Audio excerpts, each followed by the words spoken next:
Hey, I got Jim Hespenheide from Paul's Chrome in the shop with me today. Jim, how you doing, Hi, man? Dennis. Excellent.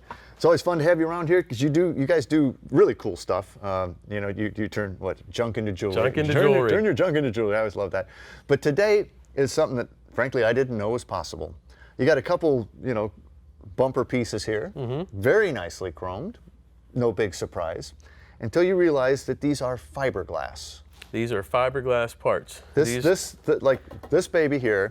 These were handmade parts to replace originals. So I'm seeing all that. I'm seeing the fiberglass and stuff in there. And it doesn't weigh what I expected to weigh. No, it's heavy. It's still heavy, but it's not as heavy as it would be if a solid metal. But that has been created from fiberglass and then chromed.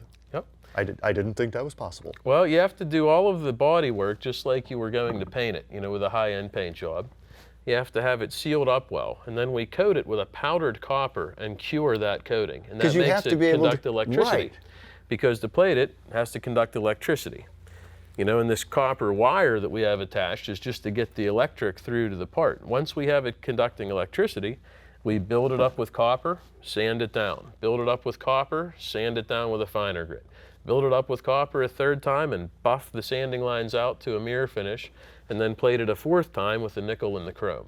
So it's very, very labor intensive. But so you basically, once you get the fiberglass piece all looking the way you want it, and you get it coated with a conductive material, a copper, you can then treat it like metal. Absolutely. You're plating to the conductive surface of the part instead of the part itself, but it works very well on fiberglass. Fiberglass doesn't expand and contract with temperature change like a lot of plastic parts do, so you get a much better quality chrome job over fiberglass than you ever could on a plastic piece. So now, why would they do this? To begin, I guess the part's gone. I can't get it anymore. Somebody needed these parts, and they decided that it was easier to make them than find new ones, you know, or find junkyard ones. So you could almost like 3D printer the thing, and then as your model, and then make the fiberglass one, and then you could. And then chrome it up. Now you're talking about copper wire. That doesn't look like copper wire. Well, there's because it's been chromed. There's chrome plating over top of that copper.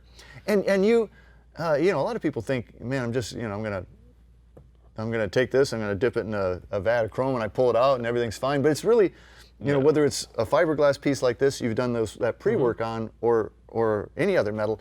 It's really a multi-step process. It is. There's a lot of hand labor that goes into this. You know, we're not just dipping the part. When you dip it in copper and then pull the dissolved copper ions out of the acid with the electric onto the part, it's kind of a textured finish, and we have to sand it. We have to get the pits out or waves out of the surface, sand it, build it up with copper, sand it. A lot of hand labor. It's not just dipping. And that copper dip, that first dip, you can do multiple times, really, because that's really the thing that's going to get you the surface. Yep, it spends hours and hours and hours in the copper tank getting built up. And if you don't have that subsurface right, the finished product ain't going to be right. Exactly. You'll see every flaw that was left in it. So I mean, this is no different than a chrome bumper, except what's under that multi-layer chrome process is fiberglass. Yep, we take the same kind of care to give a perfect mirror finish on the fiberglass that we do on a chrome car bumper. And it is perfect, and I can't believe it's fiberglass, actually. I can't believe it's fiberglass, and I can't believe you can do that. But you guys really kind of almost developed that process, didn't you? We've been in business for over 30 years, so there have been a lot of times that we had projects that we had to come up with a solution for. I bet I could do this, right? Yep. So basically, it's not your first rodeo. Nope. Wow. Well, hey, if you want to learn about chroming all sorts of metals, and in fact even fiberglass, and creating things that didn't exist before, these are the guys to talk to, and you can find them on paulschrome.com. Fiberglass and chrome.